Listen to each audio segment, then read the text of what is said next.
Alhamdulillah, wassalatu wassalamu ala rasulillah wa ala alihi wa sahbihi wa man wala. Rabbi shrah li sadri wa yassir li amri wa hlul 'uqdatan min lisani yafqahu qawli.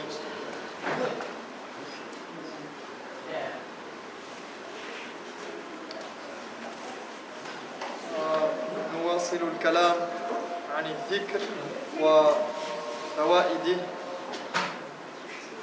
وقد ذكرنا كلام المؤلف في الوابل الصيب. صوت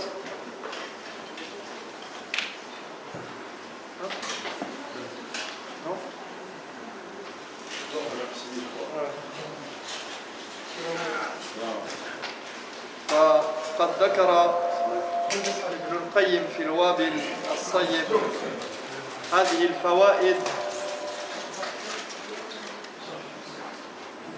On reprend donc avec les bienfaits du dhikr et ces bienfaits qui ont été cités par Ibn al-Qayyim dans son livre Al-Wabil al-Sayyib. Et on a parlé hier du fait que le premier bienfait du dhikr, c'était quoi? On a dit Tardu al-shaytan wa rida al-rahman wa إزالة الهم والغم والحزن وجلب السرور والفرح والبسط. Le premier aspect du dhikr qui avait été cité ici, c'est le fait de repousser le démon, de satisfaire Allah subhanahu wa ta'ala.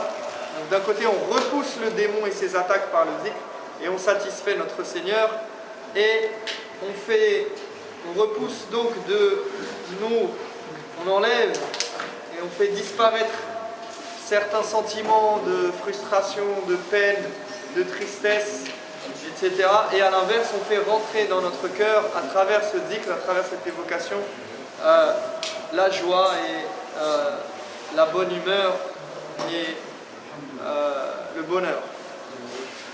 Donc voilà pour ce premier point qu'on a cité hier. يقول ومنها أنه أي الذكر يقوي القلب والبدن وينور الوجه والقلب ويجلب الرزق. Deuxièmement, il nous dit le dhikr, il renforce le corps et le cœur, illumine le visage et le cœur et appelle la subsistance. Donc il nous dit quoi? Il nous dit que le dhikr, ماذا يفعل للعبد؟ يقوي القلب ويقوي البدن وينور الوجه والقلب، لأن هذا من آثار الحسنات. الحسنة أي حسنة تنير القلوب والوجوه. وجوه يومئذ ناظرة إلى ربها ناظرة. نظرة الوجوه تأتي من الحسنات، سواء أكانت في هذه الدنيا أم في الآخرة أو في الآخرة. Donc il nous dit que le dhikr il illumine le visage et il illumine le cœur par la même occasion. Et on sait que Allah subhanahu wa ta'ala il dit qu'au jour du jugement il y aura des visages illuminés. Et ces visages ils seront illuminés par le fait qu'ils ont fait des bonnes actions, ils ont fait des hasanat. Et toutes les bonnes actions elles illuminent le cœur et elles donnent une lumière dans le visage.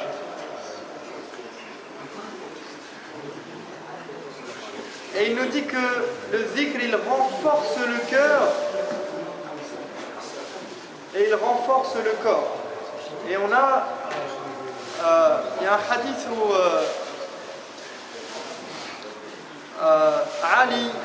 radiallahu anhu wa Fatima, ils ont demandé au prophète sallallahu alayhi wa sallam,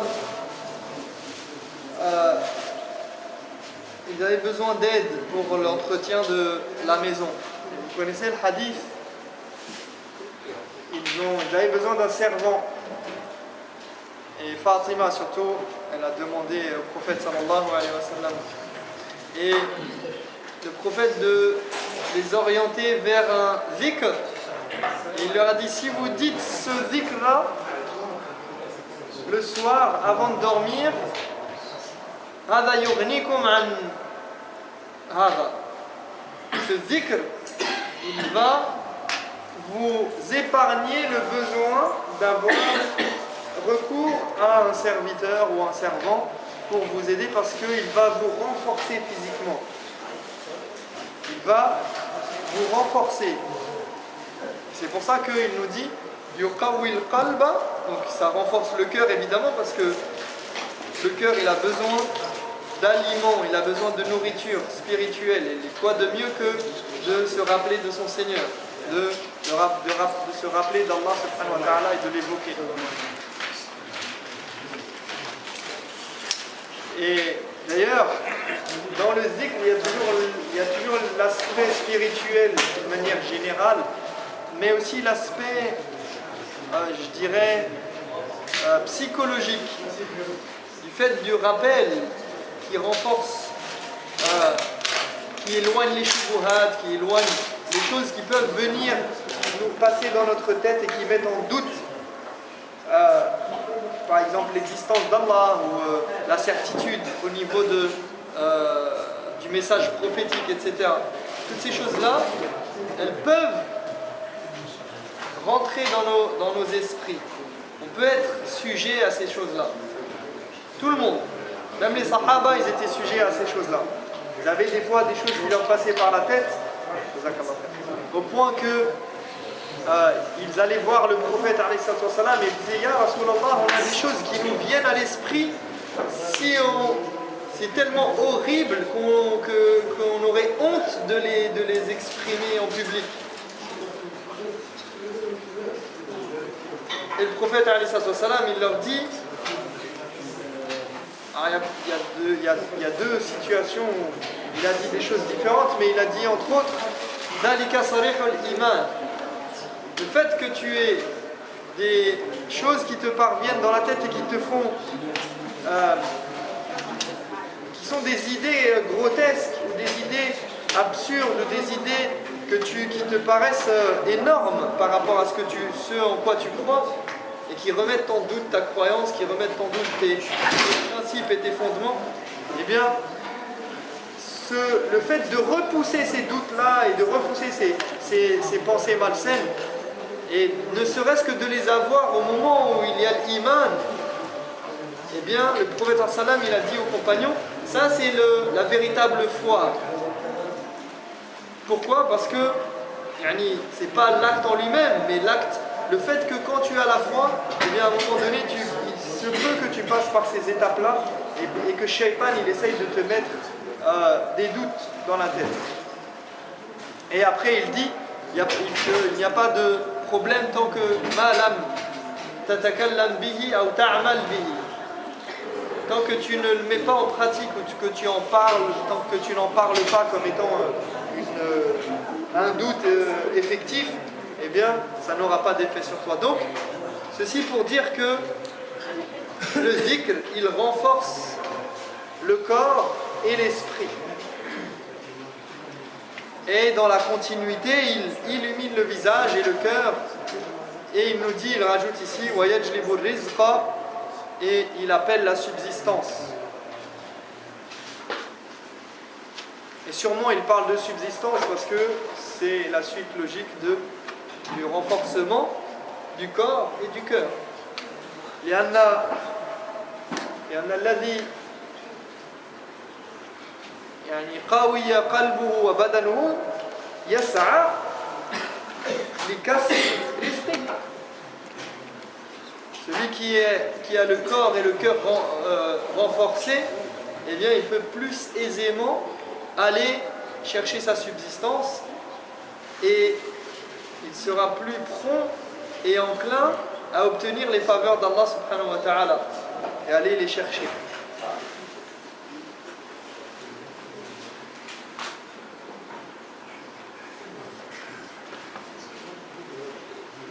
Même d'ailleurs dans sourate Al-Jumu'ah, فإذا قضيت الصلاة فانتشروا في الأرض وابتغوا من فضل الله. Donc on comprend que si la prière elle est terminée, la prière du Jumu'ah, on va chercher notre subsistance. Donc on ne reste pas forcément à la mosquée toute la journée et que une fois nos devoirs religieux accomplis, on peut aller chercher notre subsistance qui est légitime. Mais on voit qu'il y a un lien aussi entre la salat et la subsistance. C'est-à-dire qu'une fois que tu as accompli tes devoirs religieux, n'aie pas peur de la subsistance en fait. N'aie pas peur d'aller accomplir ton devoir religieux sous prétexte que tu as ta subsistance à aller chercher. Puisque Allah il te dit, quand tu as fini ta prière, va maintenant chercher ta subsistance. Ça sous-entend que n'aie pas peur d'accomplir ta prière sous prétexte que ça peut influer sur ta subsistance. Vous voyez le lien qu'il y a entre l'amal lillah et la subsistance, le fait d'œuvrer pour Allah et de faire nos adorations et de faire ce qui nous incombe vis-à-vis d'Allah subhanahu wa ta'ala et d'obtenir notre subsistance. Et le zikr, il te renforce parce qu'il te procure l'assistance d'Allah subhanahu wa ta'ala qui est spécifique aux croyants, qui est spécifique à ses serviteurs. Celle qu'il réserve aux croyants. Al-ma'iyya al-khassa. Al-ma'iyya, ma'iyyatullah al-khassa lil-mu'minin.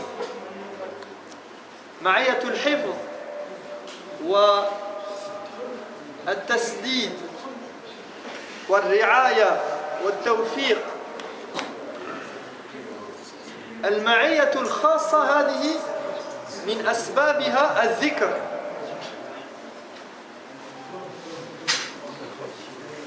قال تعالى في الحديث القدسي أنا مع عبدي إن هو ذكرني. On a cette assistance de la part d'Allah subhanahu wa ta'ala qu'il réserve. Et cette assistance, c'est le fait qu'il te renforce, qu'il t'aide, qu'il te soutient, qu'il s'occupe de tes affaires, qu'il t'accorde de la réussite dans tes affaires et dans ton quotidien. Cette ma'iyya, cette assistance, eh bien, elle est réservée aux croyants et elle provient du zikr. Allah subhanahu wa ta'ala dans le hadith Qudsi, dans le hadith divin, il dit quoi? Il dit, je suis avec mon serviteur tant que il se rappelle de moi et qu'il m'évoque et qu'il m'invoque et qu'il cherche mon assistance. Je suis avec mon serviteur. Il dit, je suis avec lui. Wallahu subhanahu wa ta'ala bi'ilmihi ma'a kulli insan. Lakin bizikr yakunu ma'aka ma'iyyatan khassa. Allah subhanahu wa ta'ala, il est avec tout le monde par sa science, par sa connaissance. Allah, il est avec tout le monde par sa connaissance. Mais il est avec les croyants par son assistance et son soutien et l'aide qu'il leur apporte.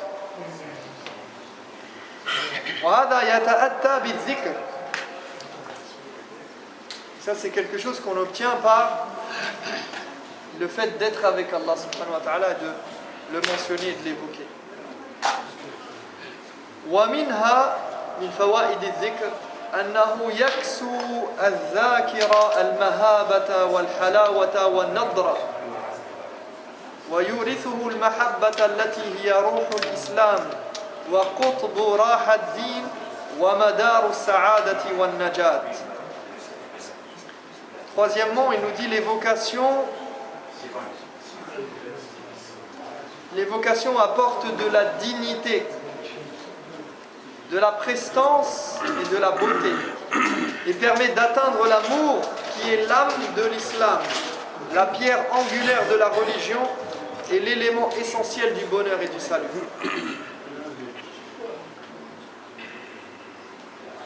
لأن المحبة محبة الله أساس الدين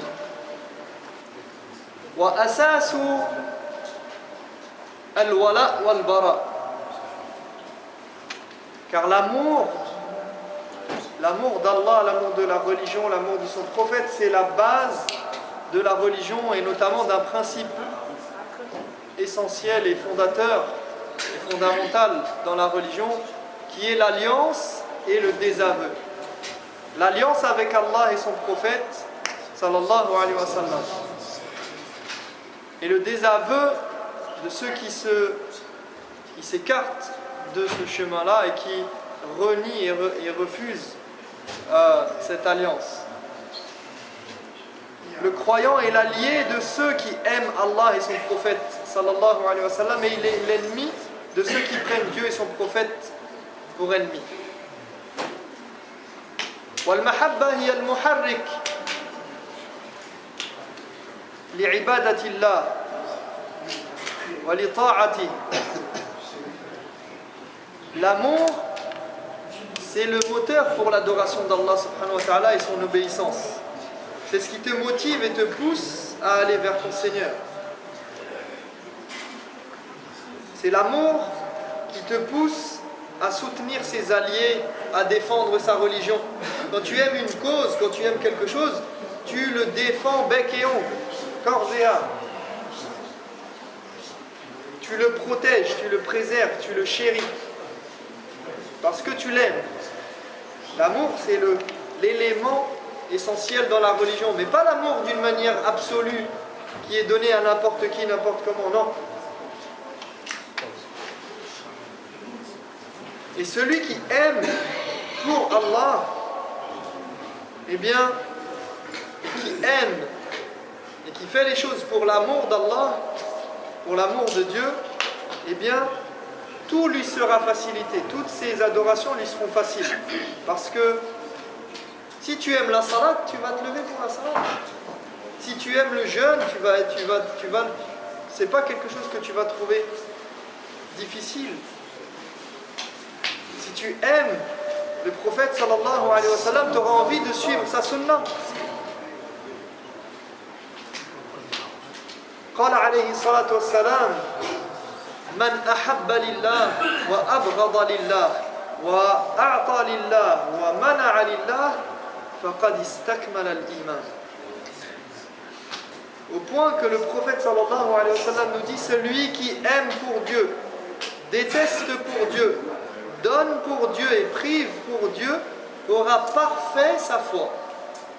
فقد استكمل الإيمان. كمال الإيمان يأتي بالولاء والبراء، بالمحبة وبالبغض، بالإعطاء وبالمنع. Donc ici, le prophète sallallahu alayhi wa sallam, il nous donne l'étalon de référence. La référence pour nous, ça doit être l'amour d'Allah et de son prophète et de ses alliés. Mais c'est pas que l'amour, il y a aussi l'autre côté, l'autre pan, le deuxième aspect, et j'allais dire le revers de la médaille, plutôt la deuxième face de cette pièce maîtresse, qui est le fait de détester. Donc on aime et on déteste. On ne déteste pas de manière absolue et on n'aime pas de manière absolue. Et on donne et on prive. Et c'est quoi la référence? C'est Allah subhanahu wa ta'ala et ce qu'il nous enjoint de faire ou de ne pas faire. Et c'est ainsi qu'on pourra compléter la foi. فيقول ويورثه المحبة, il permet d'atteindre l'amour Donc la voie pour obtenir cet amour, c'est le zikr.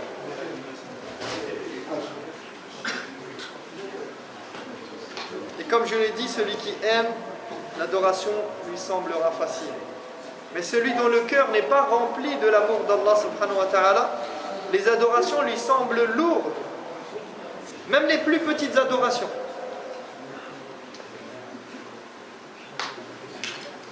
فما بالك بما هو أعظم مشقة وأجرا. نكتفي بهذا القدر.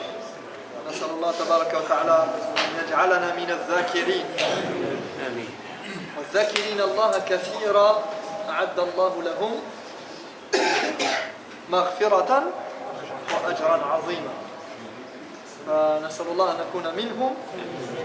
Je demande à Allah subhanahu wa ta'ala qu'il nous compte parmi ceux qui se rappellent de lui, qui l'évoquent abondamment et à qui sont réservés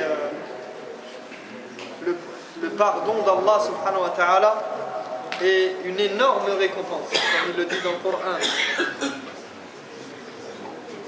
Et on est dans cette période, on termine malheureusement Ramadan dans quelques jours. Et on espère qu'Allah subhanahu wa ta'ala il nous compte parmi ses serviteurs pieux et qu'il accepte notre jeûne, qu'il accepte nos actes d'adoration, nos salawats, notre qiyam, nos veillées nocturnes, notre fatigue, notre faim, notre soif, nos bonnes intentions, nos bonnes actions, même les intentions que nous avons eues et qui n'ont pas abouti à l'accomplissement de certains actes qu'on aurait voulu faire mais qu'on n'a pas pu faire. J'espère qu'Allah subhanahu wa ta'ala nous accorde cela et que surtout qu'il ne nous a pas privés de Laylat al-Qadr. فنكتفي بهذا ونسأل الله تبارك وتعالى أن يهدينا لما يحب ويرضى. سبحانك اللهم وبحمدك أشهد أن لا إله إلا أنت أستغفرك.